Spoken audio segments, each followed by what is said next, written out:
कल भी अपन ने समझा था कि महापुरुष कुछ ऐसी विशेषताएं होती हैं,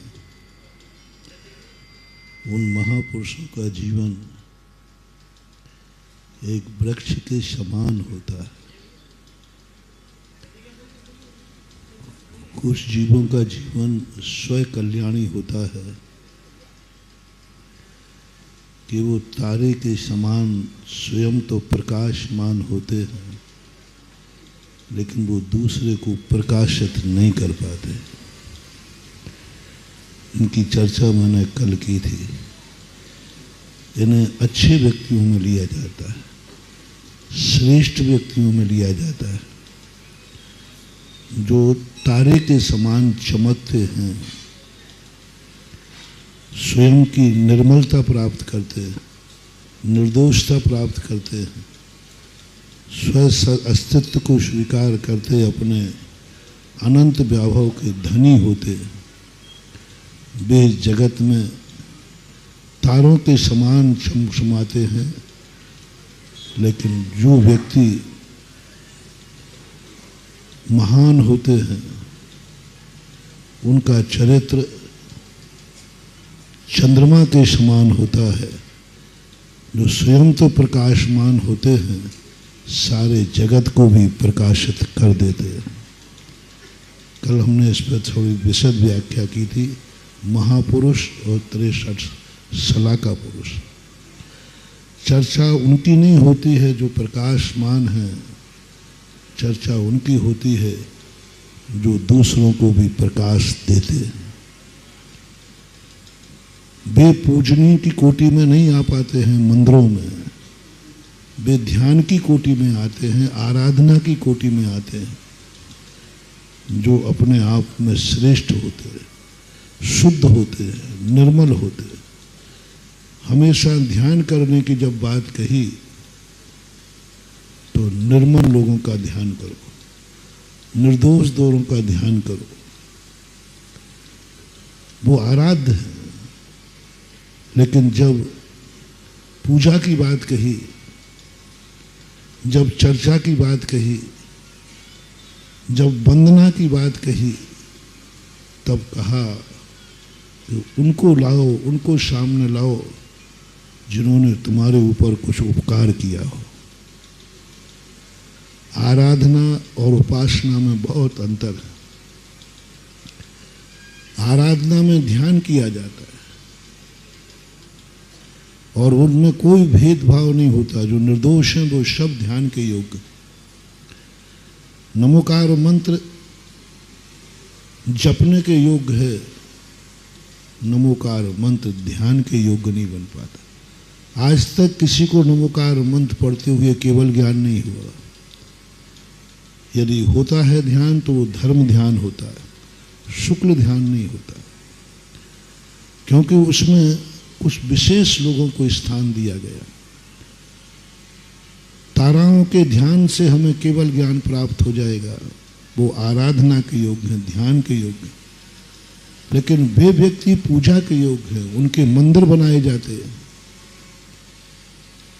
उनके मंदिर बनाए जाते हैं जो सुपर प्रकाशी होते हैं, जो सारे जगत के अंधकार को मिटा देते हैं। जब प्रकाश उनका स्वयं का है, लेकिन उनकी ऐसी प्रकाश की शक्ति होती है कि वो स्वयं प्रकाशमान होते ही सारे जगत को प्रकाशित करते हैं। ऐसे व्यक्तियों के मंदिर बनते हैं, ऐसे व्यक्तियों के ऊपर ग्रंथ लिखे जाते हैं, ऐसे व्यक्तियों की पूजा की जाती है, ऐसे व्यक्तियों की वंदना की जाती है। ध्यान में और वंदना में अंतर समझना। ध्यान और वंदना, ध्यान में वंदना नहीं है और वंदना में ध्यान नहीं है। एकाग्र चिंता निरोधो वाला ध्यान, शुक्ल ध्यान की बात कर रहा हूँ। धर्म ध्यान में तो सभी आता है, पूजा पाठ भी आते हैं, लेकिन जिसे वास्तविक ध्यान कहा है तत्वार्थ सूत्रकार ने, एकाग्र चिंता निरोधो ध्यानम वाली बात, वह ध्यान महान आत्माओं के ध्यान से नहीं होगा। महान आत्माओं का ध्यान करने से कभी शुक्र ध्यान नहीं होगा, एकाग्र चिंता निरोध ध्यान नहीं होगा, क्योंकि वो महान आत्मा है। चंद्रमा का ध्यान करने से हम कभी निर्विकल्प नहीं हो पाएंगे, हम कभी भी निर्विकल्प नहीं हो पाएंगे क्योंकि हम उसके उपकारों से दब जाएंगे, हम उसके उपकार के सामने झुक जाएंगे। महान आत्माओं का, महान शक्तियों का ध्यान यदि हम करेंगे तो हम निर्विकल्प नहीं हो पाएंगे, हम उनको नमस्कार करेंगे, हम झुक जाएंगे, हम अकिंचित कर हो जाएंगे, हम उनके चरणों की धूल हो जाएंगे। वो हमसे बहुत बड़े महान हैं। इसलिए ध्यान शास्त्रों ने दो विभाजन किए। ध्यान तुम उन निर्मल आत्माओं करो जिनने तुम्हारे ऊपर कोई उपकार नहीं किया हो, जिनका कोई तुम्हारे ऊपर उपकार नहीं है, वे स्वयं अपने आप में पवित्र और निर्मल हैं, तुमसे उनका कोई ताल्लुक ना पहले था, ना आज है, ना आगे रहेगा। ऐसी आत्माओं का ध्यान करोगे तो तुम निर्मल एकाग्रचित्त हो जाओगे, तुम ऊंचाइयों को प्राप्त कर लोगे, तुम बहुत ऊंचे हो जाओगे, उतने ऊंचे हो जाओगे जितने ऊंचे जिनका तुमने ध्यान किया है वह हैं। लेकिन महान आत्माओं का यदि तुमने चंद्रमा के जैसी आत्माओं का ध्यान किया तो इनकी पूजा हो सकती है, इनका मंदिर बन सकता है, इनका गुणानुवाद कर सकते, इनके ग्रंथ लिखे जा सकते हैं, इनका ध्यान नहीं किया जा सकता। क्योंकि ध्यान जैसे हम करेंगे हमें उनके सामने अपने आप झुकने का भाव आएगा, समर्पण का भाव आएगा, दीनता का भाव आएगा, अकिंचित कर का भाव आएगा, क्योंकि वो बहुत महान है। और जहाँ भेद आ जाए आराधक का, वहाँ ध्यान नहीं बनता, वहाँ निर्विकल्पता नहीं बनती, क्योंकि आराध्य और आराधक में भेद आ गया। पूज्यवर जयसेन स्वामी समय सार की टीका में पूज्यवर अमृतचंद सूरी महाराज ने भी कहा, जहाँ आराध्य और आराधक का भेद नजर आ जाए, उपकार उपकारी का भेद नजर आ जाए, वहाँ तुम्हारा निर्विकल्प शुद्धता नहीं बन सकती। इसलिए दो विभाग किए। महान आत्माओं को हम तीर्थंकर का ध्यान नहीं कर सकेंगे। नमोकार मंत्र 46 गुणों से मंडित है,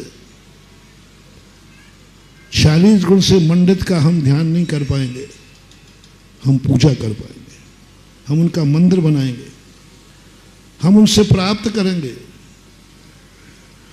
ताराओं से हमें ना कुछ प्राप्त होना है, ना तारा तुम्हें कुछ देगा। वो मात्र अस्थि मात्र है, वो अस्तित्व मात्र है, वह स्वयं में स्थित है, स्वयं चतुष्टय में लीन है। हम लेना चाहें तो वो मिलेगा नहीं, लेना भी नहीं चाहिए। ताराओं से तुम्हें कुछ भी मिलने वाला नहीं है, इसलिए उससे मिलने का कोई भाव नहीं। तारा भी कुछ देने वाला नहीं है, क्योंकि उसकी चमक दुनिया को प्रकाशित करने के लिए नहीं है। मात्र एक अस्तित्व है, उसका ध्यान करो, जिसकी चर्चा अपन करना चाह रहे हैं।